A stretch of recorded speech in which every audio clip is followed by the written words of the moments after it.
I'm in a funny business, if you can call it a business. For instance, I was in my office that Monday morning following the Saturday Jack Thompson rode 5 winners in a row. I was trying to figure out how much I'd have if I'd started with a quid and played it all up. I was multiplying 48 by 7 when... on the phone.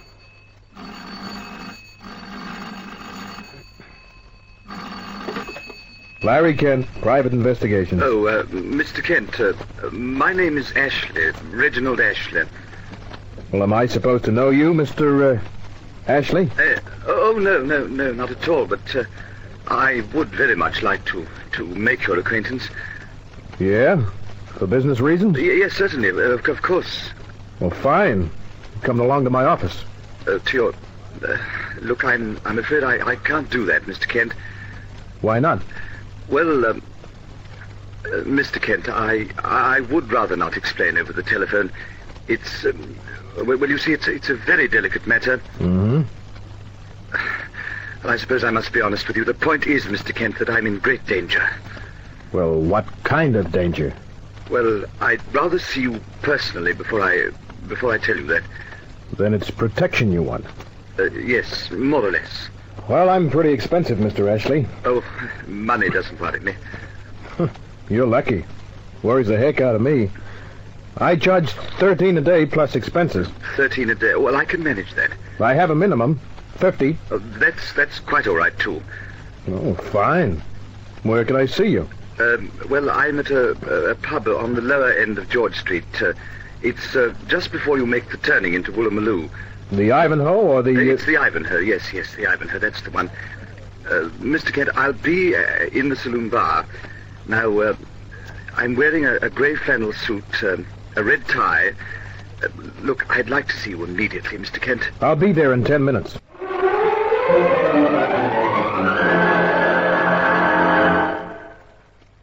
The Ivanhoe isn't a bad pub.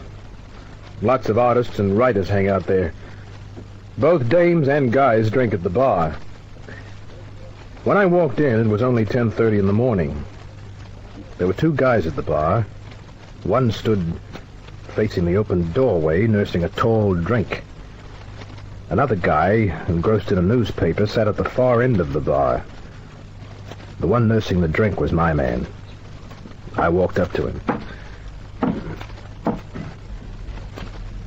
Mr. Ashley? Yes. What would you like, sir? Double scotch, thanks. With, All alone. Yes, sir. Oh, how about you, Mr. Ashley? Well, I'll stay with this, thank you. 1 double scotch. Mr. Kent, I'd like to buy this for you, if you don't mind. I don't mind at all. Good. Well, what's it all about, Mr. Ashley? Look, I'd rather discuss that in the back room, if you don't mind. Okay. English, aren't you? English. Oh, yes, quite. Double scotch. Oh, thanks. Oh, here you are. Oh, you may keep the change. Oh, thank you very much, sir. Well, if you'll take your drink, Mr. Kent, we can go into the back room. There's no one else in there. We can talk. All right, let's go.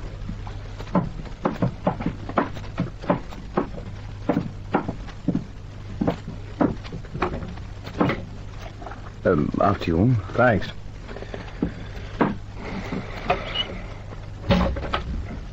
Well, won't you sit down? Oh, yeah. Well, here's luck. What? Oh, yes, of course. The very best. Cheers. Cheers. You're an actor, Mr. Ashley, aren't you? How did you know?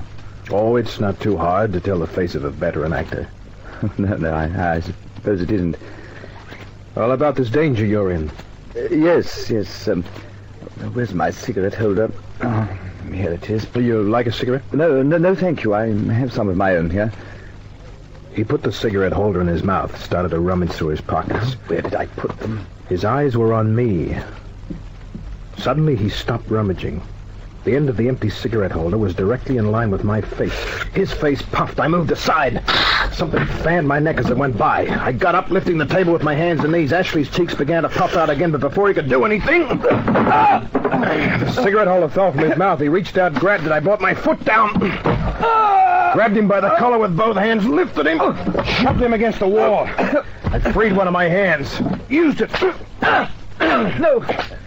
Please, don't strike me again. Why did you start shooting poison darts at me? I can't tell you that. Then you'll tell it to the cops. No, not the police. You want it, huh? Well, that's fine. Now, look, if I tell you who paid me, will you let me go? I'll think about it. No, I want better than that. Okay, you've got a deal. Who paid you? You'll have to move fast, Mr. Kent. You see, he's just... The door! I didn't bother to look. I hit the floor. Hauled out my gun, but... I rolled. Wood splinters from the floor sang past my eyes, but I was behind the heavy table ready to get to my feet to start pumping lead when the guy at the door decided that climate was unhealthy. The guy was nowhere in sight. The barmaid stood behind the bar, her eyes big. Those shots! Where did the guy go? What happened? Those shots! Which way did that guy go? Go! By the time she collected her senses, it was too late. My friend was gone. They told her to call the cops. People were pouring into the bar. I went back into the room. My friend had collected in the chest. My late friend. I sat down and waited for the cops.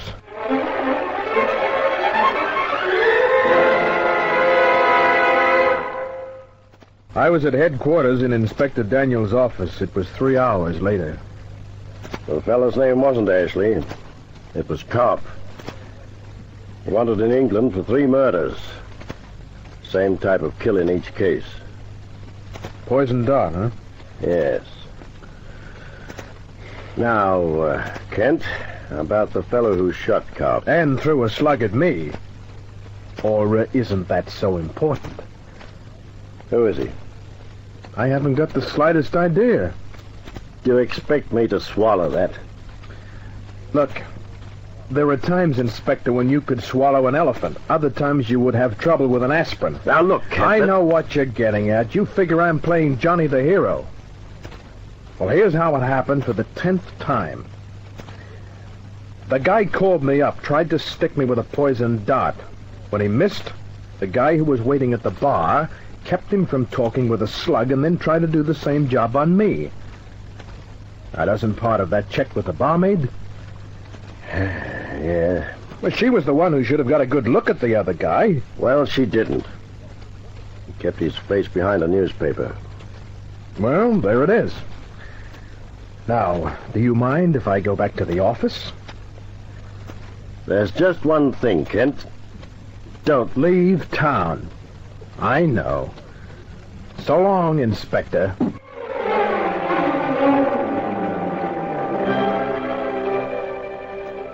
A week passed.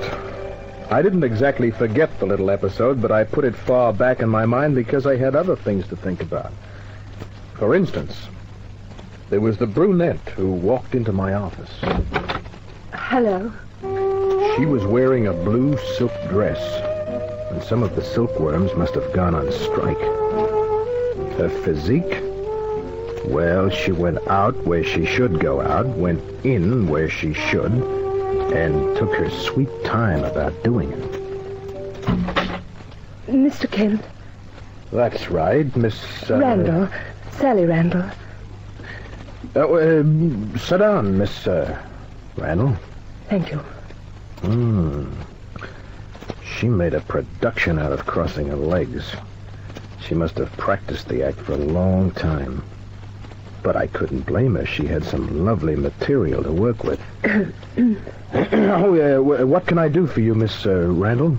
You treat your cases in confidence, don't you, Mr. Kent? Well, my investigations are strictly private, always.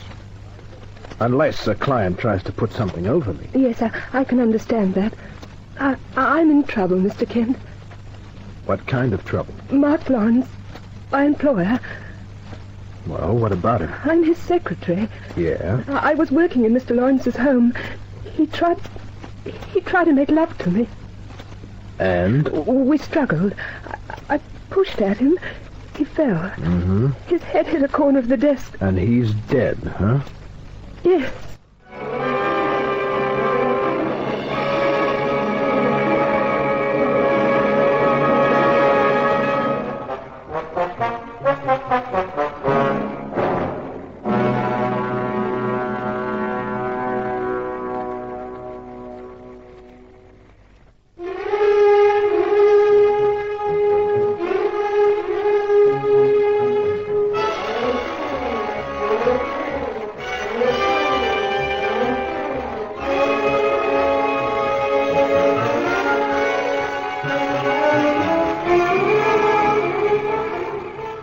As I said the word dead, Sally Randall broke.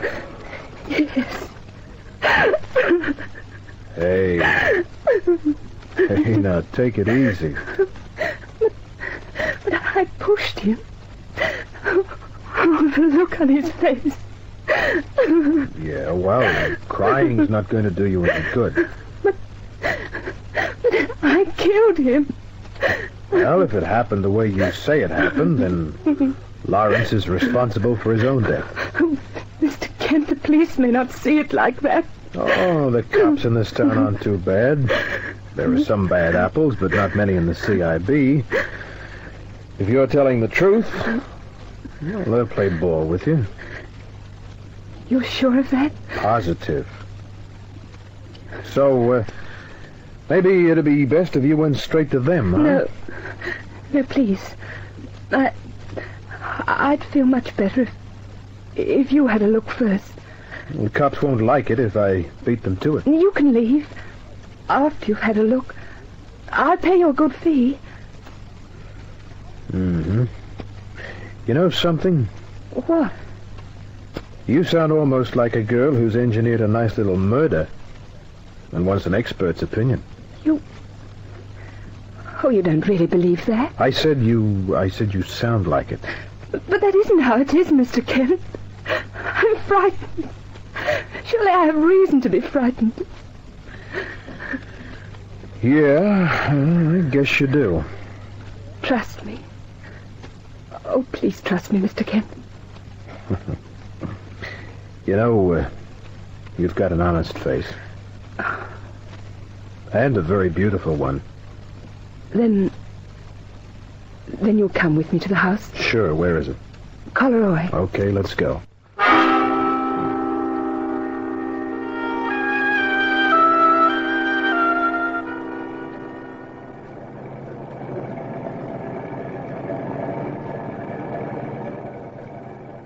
We climbed to the top of the hill overlooking Long Reef Golf Course.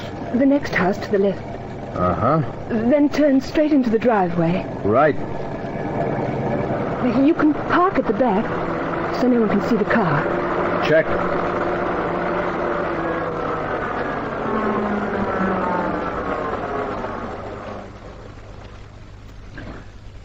Like to have a cigarette before we go in? No, thank you. You sure you're feeling okay? I've got some brandy in the glove box. I'd rather get this over with. Okay, let's go. We got out of the car,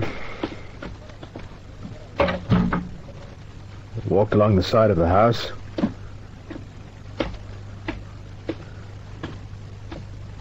Up a few wooden steps. The door's not locked. Please, you go in first. All right.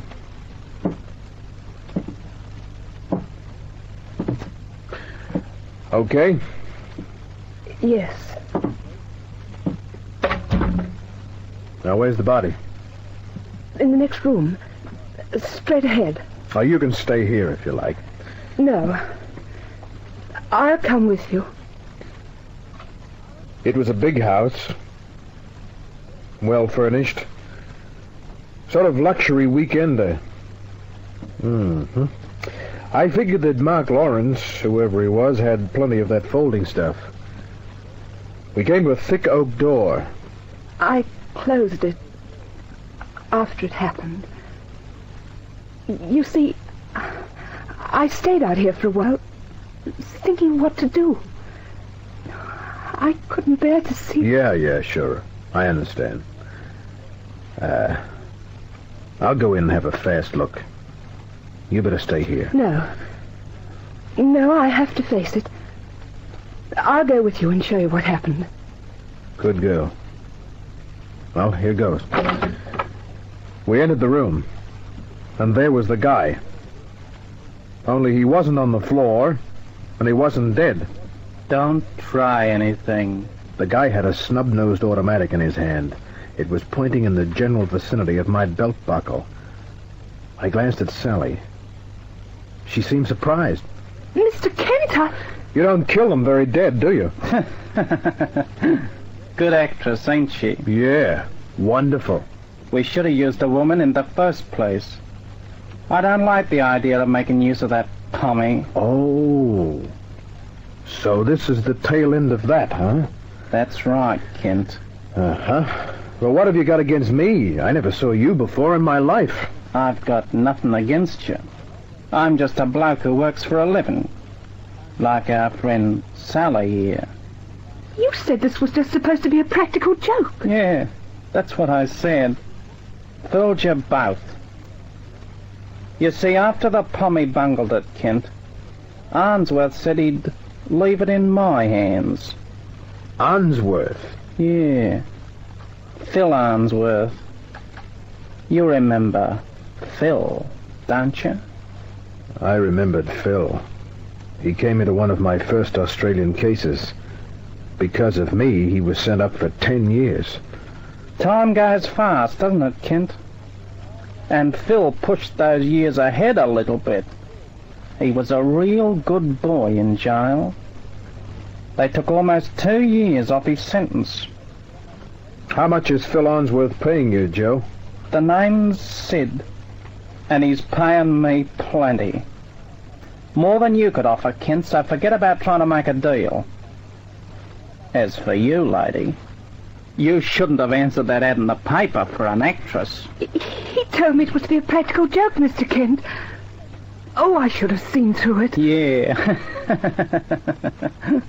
What are you going to do with her, Sid? Seems like there's only one thing to do. I guess Arnsworth will leave that to me. And he broke this gun in once. On the Pommy. Ah, so you were the guy behind the newspaper at the Ivanhoe Hotel, huh? That's right. Arnsworth is going to be here in about an hour. He'll want to take care of you personally, Kent. Yeah, but why do you have to kill the girl? She hasn't done anything. Oh, she's just unlucky, that's all. Now turn around, Kent, so I can take your hardware, and don't try anything. If you do, I'll put a bullet in your back and apologize to Phil later. He didn't give me a chance to do anything. The muzzle of his automatic was pressed into my back as he frisked me with his left hand. He took the .38 from my shoulder holster, penknife from my pocket, and stepped away. Okay. You can go down to the cellar and wait for Phil. Won't do you no good to look for a way out, either. There's only a small barred window and that door. And I'll be sitting on this side of the door with 2 guns. Get moving.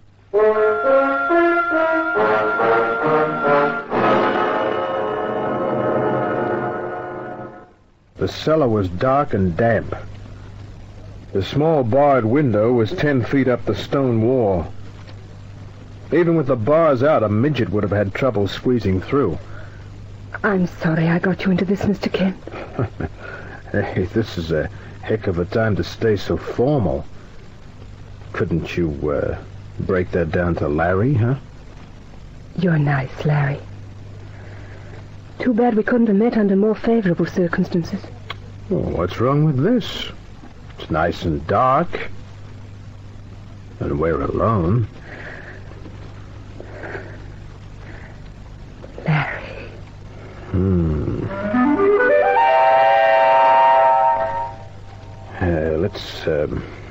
let's try that again. Hey. What's wrong? Hey, that piece of costume jewelry you're wearing. A jeweled knife. Yeah. A jeweled knife. Unpin it, Sally. Why? I'll show you in a minute. I bumped into a broom a while ago. Yeah, here it is. Now, I'll just snap the broom part off. There. What are you going to do with it? Well, next, I'm going to pull out some of this old phone wire, take off the insulation, and then I'm going to fasten that ornamental knife to the end of the broomstick. And then later on, I might get a chance to show you how good I was at college as a javelin thrower. Stripping the insulation from the wire was hard work. The ornamental knife wasn't sharp, of course, so I couldn't use that. I used my teeth. Finally, I had a few feet of bare wire. I fastened the ornamental knife as tightly as I could. None too soon, either. The door at the top of the stairs opened. The cellar light was switched on. Stay up here, Sid. Right. Stand near the wall, Sally, so he doesn't see that homemade javelin. All right, Larry.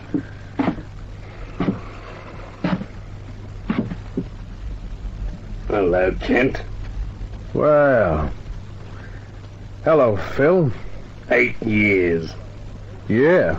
8 years in that cell, that stinking lousy cell. 8 years, Kent. Thinking about killing you. Oh, you should have taken a more constructive hobby, Phil, like weaving baskets, maybe. You've come to just about your last wisecrack, Mr. Smart Aleck. Your last crack. I'll just get a little closer. Oh, you don't want to miss, huh? I want to make sure I don't kill you with the first 5 or 6 shots. Oh. Remember that day in court? The day I was sentenced? Yeah. It's one of my happiest memories. Even though you should have got 20 years. I swore I'd get you, Kent. And here we are. Yeah. I think I'll put the first one on your left shoulder. Get ready for the burn of it, Kent. I moved before he could take aim. I grabbed the broomstick as he fired. He fired too quickly. The bullet fanned my cheek. I lifted the broomstick. Let go! The second shot hit the stone wall, and the stick got him in the chest. He staggered back. I went for him, got his right wrist, wrenched the gun free. Larry, watch out! Sid was coming down the stairs.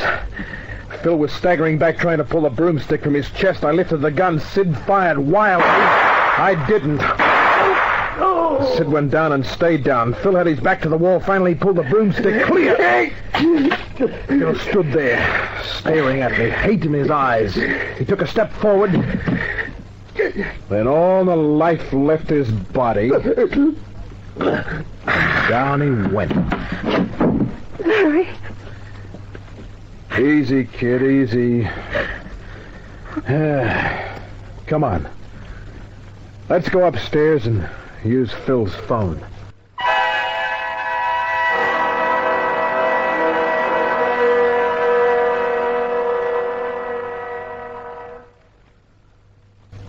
Well, the cops were very happy. They had 2 corpses and a case that needed no further investigating. When the newspaper boys came, I let the cops take a lot of bows. Inspector Daniels was very grateful. He let me go just before 9 o'clock. And, Sally went with me. You see, that's why I was so cooperative with the boys in blue. You see... Larry. You see? Good night.